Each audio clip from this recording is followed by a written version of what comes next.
hükümetin kurulmamasıydı. هۆکاری ڕووداوەکانی بەر لە هەڵبژاردننی ئەم جارە ڕێکنەکەوتنی پارتەکان بوو لە نێوان خۆیاندا بۆیە هەندێک لایەن ئەویان قۆستەوە بەڵام لەو باوەڕەدام دۆخی ئابووری و ئاسایش باشتر بێت تاکە ئامانجی ئێمەش ئاشتیە. Şimdi inşallah düzelir her şey.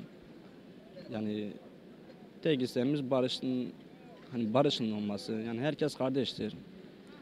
Hani gerek yok bazı şeylerin. Vallahi ben ülkenin geleceğini hiç iyi görmüyorum. بەبەچوونی من داهاتووی ئەو وڵاتە دوای ئەو هەڵبژاردنە باش نابێت چونکە هەموو شتێک دیارە و لەبەر چاوانە لە چەش بپرسن هەمان قسەی من دەکات. Yani hangi vatandaşa sorsanız size aynı benim verdiğim cevabı verecek. Öncelikle şunu söyleyeyim, 7 Haziran seçimlerinden sonra Türkiye'de bir لە دوای هەڵبژاردننی حوتی حوزەیران دۆخی ئابووری و سیاسی بەرەو خراپی چوو. بەڵام ئەنجامەکانی هەڵبژاردننی 26 خولی پەرلەمانی تورکیا بە بۆچوونی من ئەو کێشانە چارەسەر دەکات. Siyasi anlamda olsun. 1 Kasım seçimlerinin bu şekilde sonuçlanmasını ben çok olumlu buluyorum. Valla şu anda vaatlerin tutulup tutulmayacağı belli değil.